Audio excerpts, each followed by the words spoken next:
Welcome everybody. Coming podcast. We have a wonderful guest with us today, Maze, and she's going to be sharing a lot of fantastic information with you. Before I start, remember to like, subscribe and share these videos. With the guests that we have coming in here, we want to be able to share this to the wider community, to the world at whole, because they've got some fantastic information. So, Maze, hey, welcome. Lovely to have you here. Thank you for having me. It's great to be here, Jake.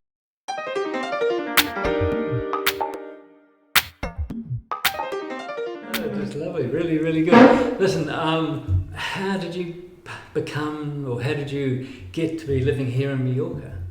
Well, I ended up in Ibiza in the middle of the pandemic in September 2020. I was hosting my retreats. I host yearly nutrition and yoga retreats. Mm-hmm. Somehow we made it there in September 2020. There was an opening in the lockdowns. And I was there and I didn't really enjoy the first lockdown from London. I grew up in London and I had 6 months of the first lockdown in the summer and I didn't really enjoy it. And I was like, I don't think I'll survive another lockdown in the winter. So I thought, I'll just hang around Ibiza for a little bit. I booked a one-way flight. 2 years later, I was still in Ibiza. Oh, cool. And it was always my dream to live there and I kind of made that a reality. But then things didn't flow so well. And after 2 years, I was like, I'm not sure this is the right place for me to live. And like 6 months before, I kept coming to Mallorca to check out Palma and really loved the energy of the city. And I think I came like 5 or 6 times. Yes. And then suddenly I believe in guidance and intuition. And, this voice said, you got to do it. Go and make the move. And so here I am 1 year later, loving it. Yeah. Because we've met on a couple of different occasions. And last weekend we met at the Walk for the World. Exactly, and that was a big driver for me to move here because I did my first Joe Dispenza week-long retreat. He hosts these incredible, essentially meditation retreats, how to reprogram your subconscious, and the clear message as I came out was get out of Ibiza and jumped over to the next door island. So you've been here now, it's over a year. What do you do? Well, I'm a nutritionist. Okay. I work one-to-one with clients, supporting them, specializing in gut health, but also hormone balancing, stress, anxiety, insomnia, and any other chronic health conditions. Right. I also teach yoga, meditation, breath work. I'm a Reiki master. Wow. So I combine, I studied naturopathy. I did a 3-year diploma in naturopathic nutrition, which is healing with the powers of nature. Yep. And after that, I did a master's in clinical nutrition. So I'm trained in functional medicine and blood analysis, so all the science. But I have 12 years of holistic experience, and that's kind of what sets me apart from your average dietitian, in that I really use the holistic tools to heal the mind, body, and soul, especially for gut health, because you can eat the most pristine diet, but if the mind isn't fixed, stress really links to the gut, through the vagus nerve, so it can really affect the gut health. Yeah. Wow. And so all those years ago, when you look at that and you have a full bag that you work with people, what got you into it in the first place? Well, I guess my ideal client is probably me 15 years ago. Right. I came from a corporate background. I was producing TV commercials for 18 years, very stressful environment. I didn't really have the tools or knowledge on how to look after myself. So I led the typical London party lifestyle, didn't look after myself. I had serious gut issues. I was hospitalized several times. I had skin issues. I had mood disorders. Nothing was really flowing or functioning well. And then there was this moment where I kind of had a mini burnout, and I always liked yoga, but I could never really commit to anything because I was just all over the place with partying and working and traveling around the world, filming commercials. But I went to this yoga class and I was lying at the end of the yoga class in Shavasana, the final relaxation, and this voice came to me and said, you got to do more yoga, go and do more yoga. And that is your guide, your intuition, and I believe I'm guided, we're all guided. Yeah. And if we choose to listen, then life can flow in the way that it should. Sure. And I listened, I quit my job, went freelance, and I looked up 1 month long yoga trainings. I was like, I wanted to go to India and do a month-long training, and they were all teacher trainings. Right. Now, at this point, I could barely touch my toes. And I was like, I'm not sure I'm ready to be a yoga teacher, but I found this one. I thought, this one looks good. I called them, I spoke to them, I said, can I come? I can't touch my toes. And she was like, if you practice every day, you can come in 6 months' time. Right. So that's what I did. That was like a key part of my sobriety, you know. I found my local yoga studio was Ashtanga, and that was the form of yoga I fell in love with. And Ashtanga is all about discipline, getting on your mat, you know, 6 a.m., 6 days a week. And I loved it. I felt great. It's a very dynamic form of yoga, but it's deeply spiritual too. Right. So I, you know, chose to get up at 6 in the morning instead of partying the night before, and willingly. And so that kind of led me to kind of tune into my body and to start to heal my body. Right. So you took control from the lifestyle that you were living, which you felt uncomfortable with, and to do this, because I know there's a lot of people out there that are on the verge, and they said, well, I like to do this, but I don't want to give up my corporate job or my security, whether it's to do with their occupation or to do with any other situation they have in their life. But, you know, that stage where you decided, I mean, how did that feel for you when you were ready to make that jump? Yes, well, it's a very good question, Jamie, because it actually, you know, just quitting like that is very hard. And it took me, I think, 8 more years before I let go of my advertising career. In London especially, it becomes your identity. What do? I'm Maze, I'm the producer. So it was really hard to give the identity up or change the identity, but also the financial stability. So I was saving, but it gave me the opportunity to freelance. So I would work for 6 months in the summer in London and spend winters in Asia studying more esoteric practices, becoming a Reiki master, studying different meditation techniques, and also teaching. I would spend the winters teaching in Goa and Thailand. And I was always interested in nutrition. From day one on my yoga teacher training, we had a conscious eating raw food chef. Yes. And she, all the food was raw vegan. Up until that point, I was eating everything bad for me and no idea. So I ate this food and I felt great. My gut healed, my skin healed, my energy soared. I was like, wow. So then I became vegan. I became raw vegan. I was vegan for 6 years until I started to study nutrition. And realize you can be a healthy vegan, but it's not, you have to have the right knowledge. And I was Googling till the cows come home, and that is why Google is not the best way to get the right knowledge from and to seek a professional. I didn't do that. I was just Googling and thought I was a healthy vegan, but actually when I tested myself during my nutrition training through functional medicine, I was deficient in many, many things, and I wasn't thriving as a vegan. So it took me 6 years to sign up to my nutrition diploma, because I was traveling for 6 years, for half the year, and I wasn't sure about being full-time in London for 3 years. But when I did, I loved it. Just like when I did my yoga teacher training, I was terrified of teaching throughout. And at the end, I was like, I passed, but I was like, oh my God, I don't want to teach. And then I got offered a yoga teaching job in Goa for the season. And I was like, well, the universe is pushing me to do this. And you've always got something to teach. You've always got more knowledge than the next person. So I did it. And the same when I did my nutrition diploma, it was mostly for my own self-interest, because I was so into nutrition. But halfway through, I was like, I love this, because we had clinics working with clients, and I just love, helping people and giving them the gift of life and energy, and seeing the results of literally transforming their lives. Right. And then, within the last year, I quit advertising and launched my career with nutrition alongside the yoga that I'd had already for a while. And the retreats, just building up more and more. We're doing 2 of those a year in Ibiza. Also some detox ones. I want to launch some detox ones here in Mallorca as well. Fantastic. So you're walking proof of how this works, and how, you're going from the London party scene really to where you are now, looking healthy, looking fit, and then sharing that and being able to share with people your trials and tribulations as they go along, because knowing, when you start to go through the nutrition or the detox or whatever, what you go through in your body and your mind, and you can share that with people. What do you find for people is one of the biggest challenges? What do you think is one of the biggest challenges for them to get on and stay on this path? Yeah, look, it is hard to make lifestyle changes. Number one, the biggest challenge is not having the right knowledge. Yeah. Like I said, often, I grew up with knowledge from my parents, from TV, from the government. Yeah.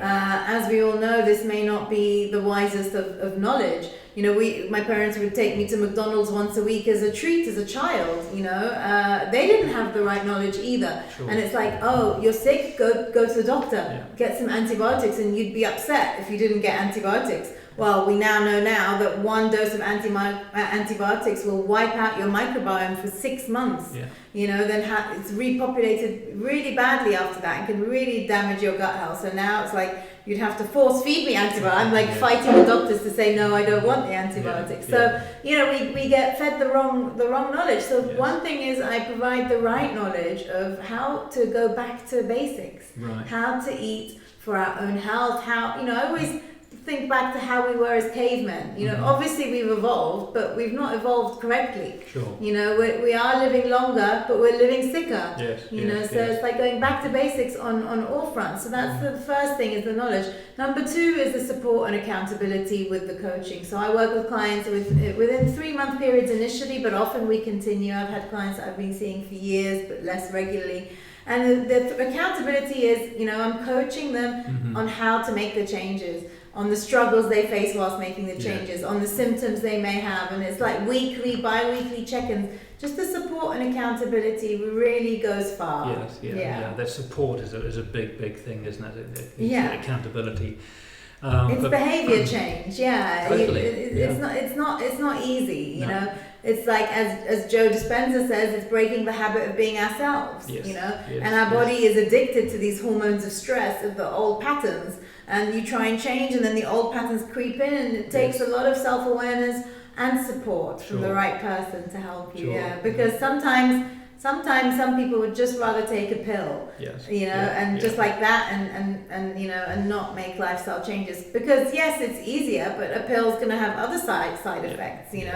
Making lifestyle changes is long term and becomes a whole new way of life, because once clients eat in the way I teach them to eat for their own health individually, they feel so good that even when we stop working together, they don't go back. No. Because they know how bad they felt before, and that it's a driver. When you feel good, it drives you to continue that new lifestyle. Yeah. And you get that energy, that feeling. You wake up in the morning and you're just glowing. Yeah. And it's a wonderful feeling. You feel invincible in a way. Exactly, and that's so rare. Yeah. Like certainly in London in my old life, you would just have the alarm clock on snooze, dragging yourself out of bed, unable to wake up, groggy, sleepy, 3 coffees later, and that kind of creates this cycle of energy imbalance for the whole day, and energy crashes. It's that hating that Monday, I've got to go to work again sort of situation, instead of having the energy and doing what you love, like you're doing now, taking the opportunity. It's the sliding doors, and when I'm working with people, we say a door opens, it could be the right door. There's no wrong doors, and you'll learn down that path until you're ready to open another door or look at another path, and all the things that you've studied and all the areas that you offer and work with people. It just brings it all together. And it is just like, I love that film Sliding Doors from the 90s, where depends which step you take and which direction. And it's not always the wrong one. If you open a door, it's not necessarily wrong. You can always correct yourself. And even if it is wrong, it's a lesson. It's right. There's always a lesson there. Believe me, I've taken the wrong turns, but at the end of it, it's all for growth, for greater good. I know when I wake up in the morning, I have my own sort of rituals. Do you have any morning rituals? You mentioned a couple just before, but anything that you do every day when you first put your feet out of bed? And this is something I also help my clients with, because let's face it, what do most people do when they wake up? Reach for the phone. Right by the bed. Yeah, right by the bed, on all night with the EMFs just frazzling your brain. So number one, turn your phone off at night and don't put it in the room. Number two, don't switch it on for the first hour. Yes. My first hour is sacred. It's my meditation hour. I wake up like 6:30. I'm meditating. I'm journaling. I'm planning my day ahead in my head and writing it down as well. Yes. So, and and then, if it's not light yet, then as soon as it's light, get sunlight into your eyes. Yes. This helps to regulate your cortisol sleep-wake cycle. Yes. When we wake up, we're in melatonin phase. Melatonin is our sleep hormone. And it takes about 60 to 90 minutes for melatonin to come down and cortisol, our wake hormone, to come up. Right. So if we're waking up like half asleep and then downing coffee, we're not allowing our body to regulate itself. Yeah. We're disrupting the cortisol sleep-wake cycle. So really, waiting at least 90 minutes before you have a coffee, ideally after breakfast, an hour after breakfast, because coffee has tannins that block all mineral absorption. So you're blocking your iron, your zinc, your magnesium, really important minerals. Yeah. Often some women are iron deficient and they're taking the iron tablets with a cup of coffee. You're not absorbing that iron. Yeah. So, coffee, I don't drink coffee. It depends on your genetics. I can't metabolize it. It's like makes me go, really, it's not good. Yeah. But some people can, but I still don't recommend it, daily. No. It's addictive. It's very hard on your physiology. But if you do have it organic, and have it at least 90 minutes after you wake, an hour after your first meal. Right. So get some movement in. I do an hour of meditation, journaling, and then I do either some Ashtanga yoga or weight training, or like a walk by the beach on a rest day, or a hike. Yep. Get some movement in that second hour, or just even walking in the park. Yeah, that makes such a big difference. It makes such a big. You get endorphins, and the light in your eyes regulates your circadian rhythm. It's super important. Very much, and I do this as well. But I'd like you to just explain a little bit about looking into the sunlight, because there's certain parts of the day that you don't look directly into the sun. I do this as well. Can you sort of explain how you do when you're taking the sunlight into your eyes? Well, actually it is good to kind of, be outside and get some kind of sunlight in your eye around lunchtime as well. Sure. It's regulating your circadian rhythm, which is key, especially for women, hormonal balance. I see a lot of perimenopause clients. Perimenopause is a term that didn't exist until a few years ago. Menopause is a natural thing. So is our lunar, so is our menstrual cycle. These things are natural for women, and they should happen naturally without any symptoms. But if you're suffering monthly for your menstrual cycle or really bad perimenopause symptoms, it's a sign that the hormones are out of balance. Right. And one key way for women as well as men is to make sure you're getting daylight into your eyes in daylight hours. Okay. So when I got into this kind of biohacking health, nutrition, I stopped wearing sunglasses, and I've still got about 10 pairs of designer sunglasses in my drawers on my to-do list to eBay them. But you need to get sunlight, vitamin D into your retinas. It regulates your circadian rhythm all day long. Right. First thing in the morning, midday, afternoon, and then when the sun sets, it's a time to rest. Yes. It's a time for kind of dimming the lights. Yes. Avoiding eating after it gets dark, ideally, which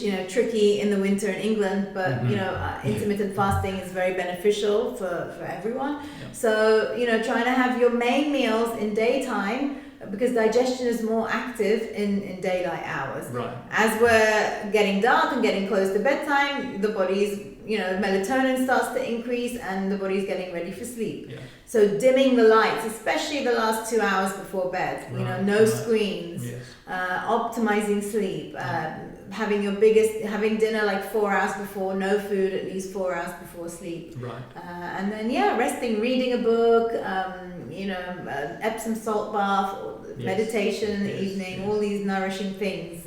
Avoiding violent Netflix shows. No, very much so. I mean, and there's a number of people that are doing it, but more people are starting to become more aware and become, I'm not sure whether awakened is the right word, but they're looking for more. Yes.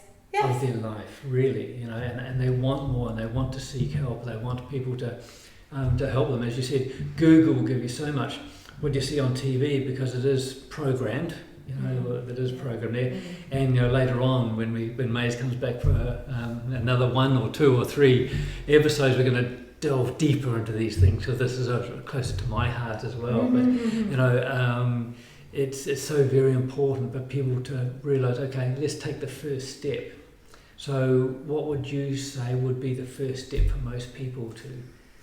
Well, I mean, I think there's quite a few different steps, but just to touch on what you said about the programming, you know, what happens when you watch TV, when you watch violent movies, you know, you are being programmed, you go subconscious.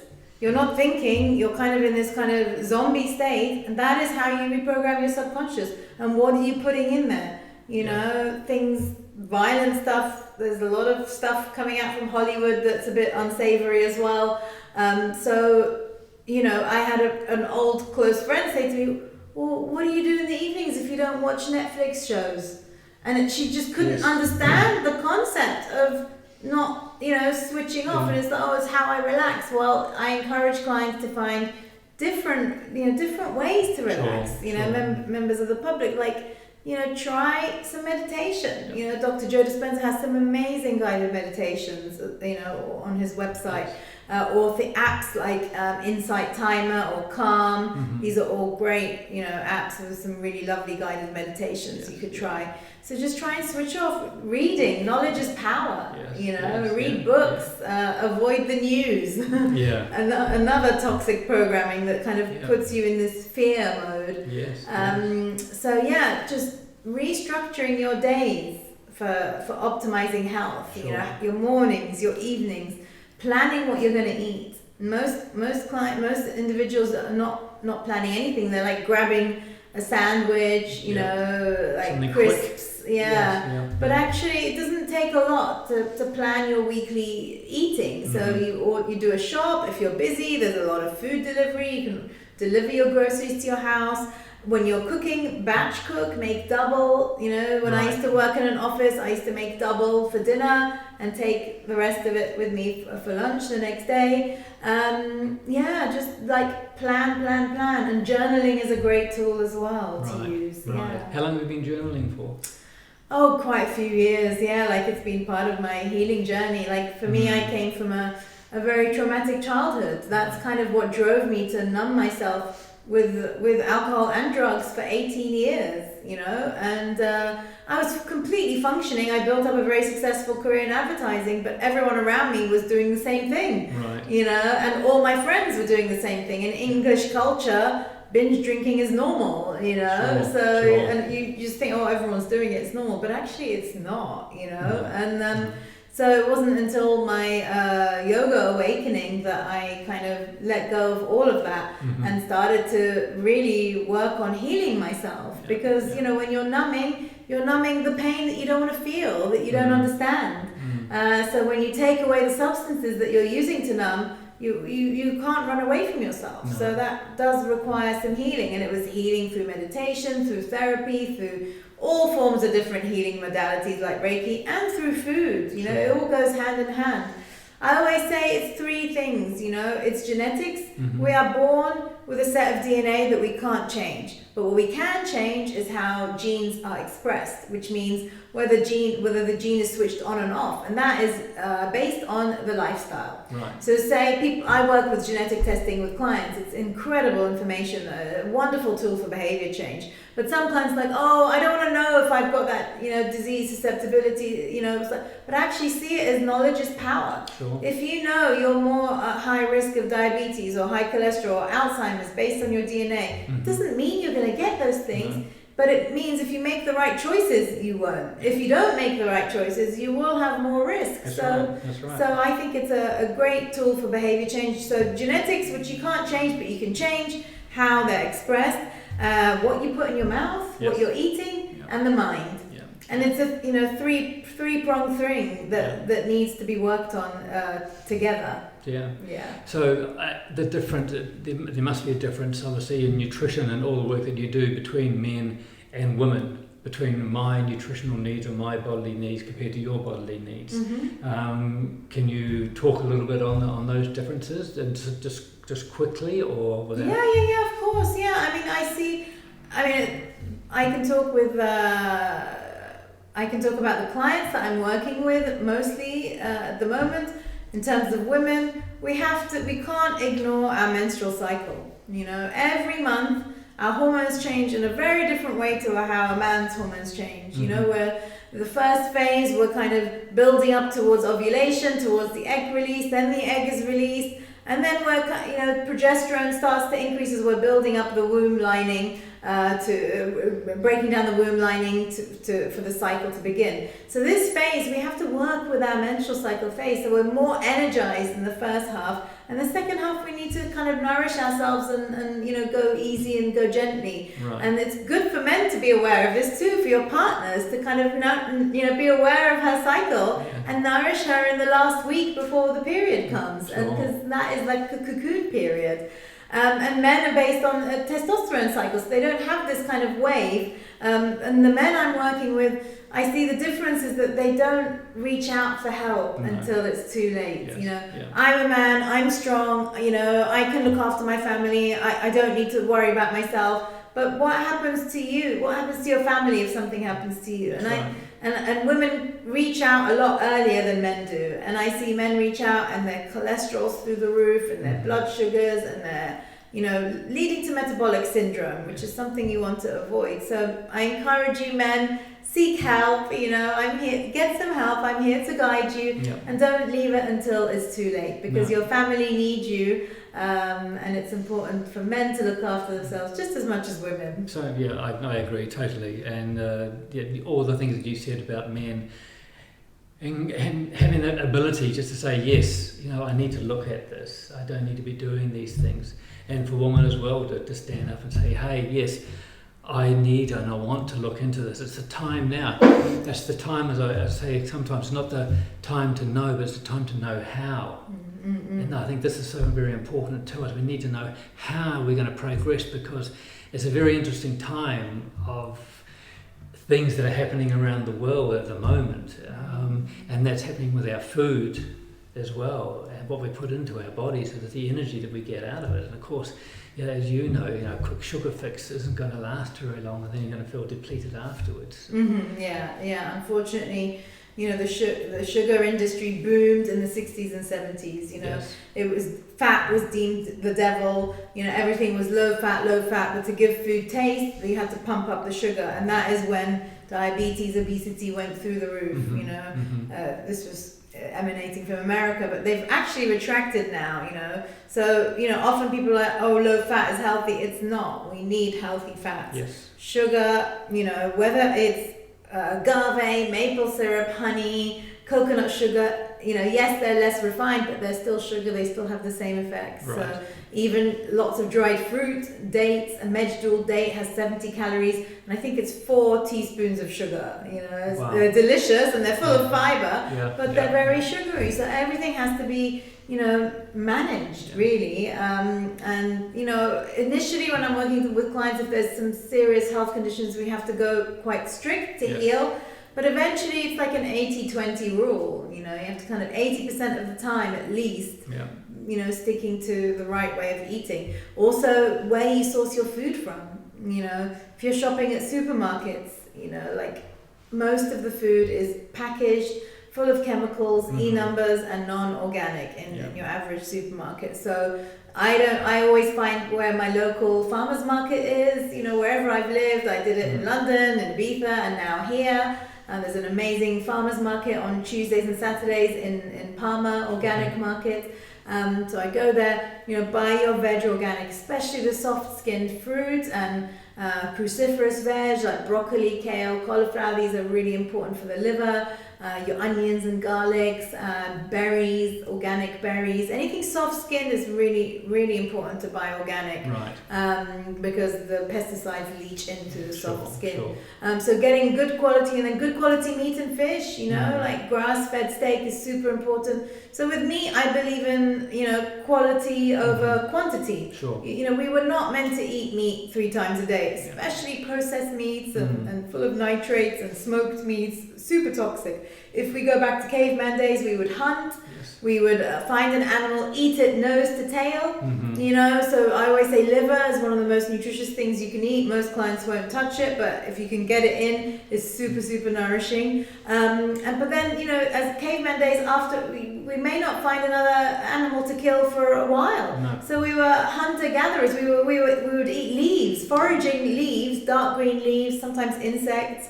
And it's amazing how many clients I speak to, they don't eat any dark green leafy veg. Yeah. So that's your B vitamins, that's your magnesium, that's for energy, brain function, super important, Yeah. you know. So grass-fed meat, wild fish, I mean, we've polluted and destroyed the ocean. Totally. It's a tragedy. So in the UK, the NHS website said pregnant women shouldn't eat more than one portion of oily fish a week. So, you know, even if you're not pregnant, it's going to still have a bad effect on you. So we're limited into how much fish we can eat, but we do need the omega-3s from oily fish. So, you know, wild fish is super important, good clean sources of fish, and farmed fish is super toxic as well. Yeah, totally. Just like farmed meat. Yes. The way we treat animals is just heartbreaking, you know, and no. that energy of how they're killed, the battery chickens and everything that's Yes. going into that meat that we're consuming. Not to mention the drugs to pump them to make them fatter, antibiotics when they get sick and they're still, you know, they're still kind of slaughtered when they're sick, and all that is in their skin. It's horrific. Yeah. As we're drawing to a close with this one here, if there's one thing you'd like people to take away from you coming in for the first interview, what would you like them to take away? Well, I'm going to quote one of my favorite American food writers, Michael Pollan. He says there's 3 keys to health. Eat whole foods, not too much, and mostly plants. Fantastic. Easy, right? Yeah, indeed. May, wow, thank you very much, and I'm looking forward to having you back in here real soon, which will be great.